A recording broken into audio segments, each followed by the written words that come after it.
Très peu de bâtiments et autour beaucoup de nature, où surgissent aujourd'hui des quartiers surpeuplés. Ce sont les premières images de l'école biblique de Jérusalem, entourée d'un panorama aujourd'hui disparu au nord de la vieille ville.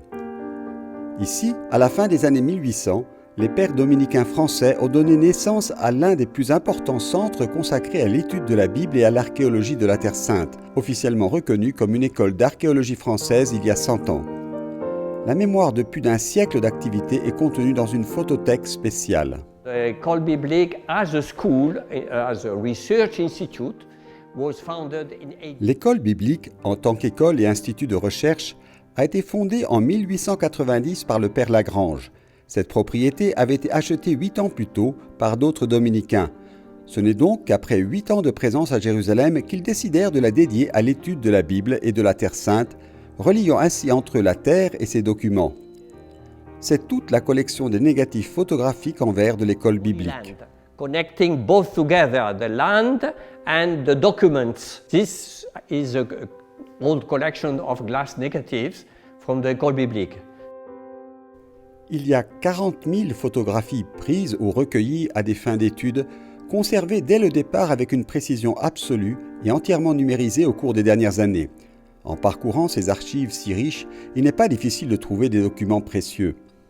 You see the building of Newgate. This is a very unique photo. Ici, vous pouvez voir la construction de la nouvelle porte. C'est vraiment une photo unique, nous sommes les seuls à la posséder. La municipalité turque a décidé de créer une nouvelle porte pour la vieille ville de Jérusalem, qui a ensuite pris le nom de Nouvelle Porte ou Porte Neuve. Elle a donc dû abattre une partie des murs.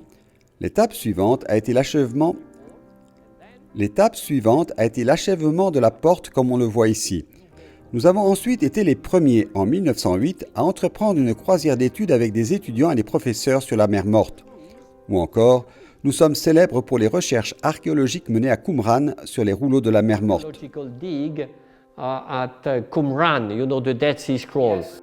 Les intervenants d'une conférence organisée pour célébrer cet anniversaire important nous expliquent ce que l'école biblique, toujours en lien étroit avec l'État français, représente aujourd'hui.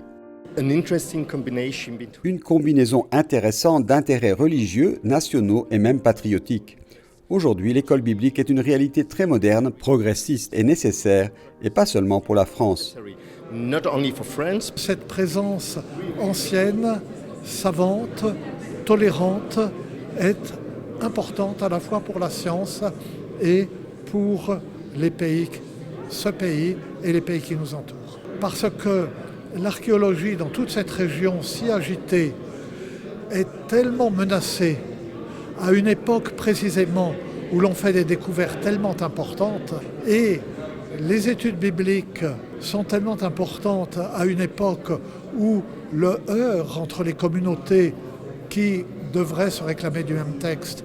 It has been very important for the biblical school to be recognized in 1920. Il était très important que l'école biblique de l'époque soit reconnue en 1920 en tant qu'école d'archéologie française de Jérusalem, afin que d'autres nations puissent diriger des recherches archéologiques. Car c'était une époque où la situation politique dans la région était en train de changer. L'Empire ottoman s'était effondré. En un siècle, nous avons obtenu de nombreux résultats en archéologie et en études bibliques. Nous voulons maintenant poursuivre notre mission en formant mieux les professeurs et les universitaires. To be able to continue this mission.